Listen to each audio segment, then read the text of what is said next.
The banking Guru channel में आपका स्वागत है। आज हम अपनी इस वीडियो में अपनी projections for December quarter results की सीरीज़ में स्टेट बैंक ऑफ इंडिया के रिजल्ट्स को प्रोजेक्ट करने के लिए कोशिश करते हैं। हालांकि इतने बड़े बैंक के लिए रिजल्ट्स प्रोजेक्ट करना बहुत मुश्किल है, because so many factors are there which impact the results of such a big bank. But still we will try.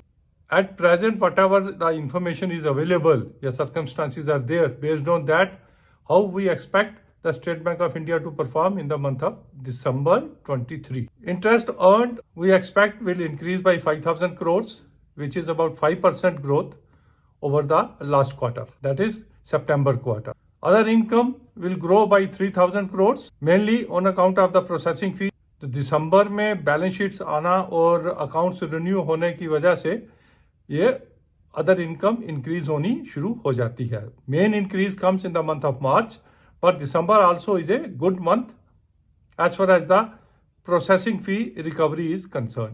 That way total income is expected कि 8,000 करोड़ से बढ़ जाएगी। Interest expended also is expected to increase by 5,000 crore at the rate of 8%. Last quarter 61,000 crore था, अभी 66-67,000 करोड़ हो जाएगा। And we are considering here slight increase in fixed deposits in some pockets is expected from the bank, as more and more funds will be required to finance the expansion or finance the credit portfolio. Operating expenses we are expecting will get reduced by 3,000 crores because last quarter management has said it कि veg revision की वजह से one time एक hit जो उन्हें 3,000 करोड़ का लेना पड़ा वो इस क्वार्टर में नहीं लेंगे। इस वजह से तकरीबन ऑपरेटिंग एक्सपेंसेस 3,000 करोड़ से कम होके आने चाहिए। That way total expenditure will increase by 2,000 crore. Income 8,000 crore से बढ़ेगी, एक्सपेंडिचर 2,000 करोड़ से। The operating profit is expected to increase by 6,000 crores. अब provisions में we are expecting a increase of, क्योंकि last quarter में इन्होंने almost nil provision किया था, this time we expect about 2,000 crore का provision ये increase करेंगे।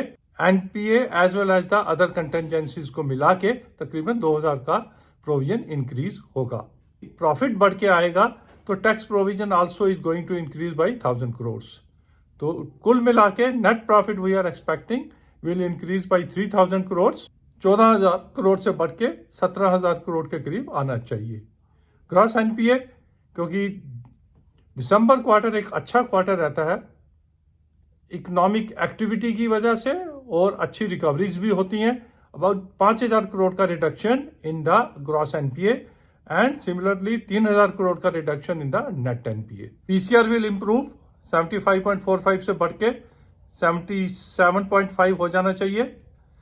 नेट इंटरेस्ट मार्जिन 3.43 से बढ़ के 3.5। Advances we are expecting will improve by 8%। yield on advances will improve from 8.86 to 8.90। cost of deposits will improve 4.65 to 4.75। slippages last quarter में 4,000 करोड़ के करीब थी, इस बार 3,000 करोड़ के करीब आनी चाहिए। प्राइस अर्निंग काफी रीजनेबल प्राइस अर्निंग पे ये स्टेट बैंक का शेयर चल रहा है 7.25 पे। शेयर भी जो है अभी पीछे जो आरबीआई का अनसिक्योर्ड लोन की एक न्यूज थी उसके ऊपर करेक्ट भी किया है, तकरीबन 563 के करीब आ गया है। Very reasonably priced.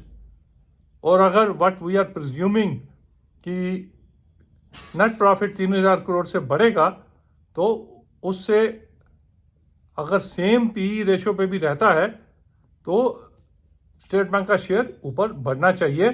और 52 वीक हाई जो है 629 with good market with these types of results it will again cross 600।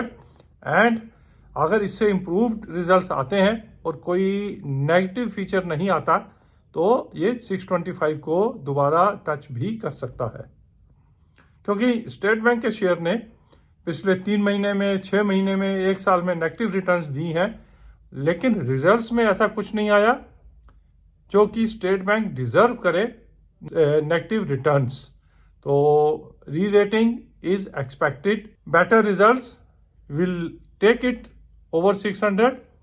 जिनके पास है वो बना रहे. फर्दर एडिशन यहाँ या स्मॉल करेक्शन 550 के करीब it will be safe bet. This is our presumption, but these presumptions are based on the information available right now. Anything which is not known to us or anything which will happen up to 31st December has not been accounted for in the projections. Or at all, after all, projections are projections only based on the assumptions. So this is our effort to foresee into the results of the banks.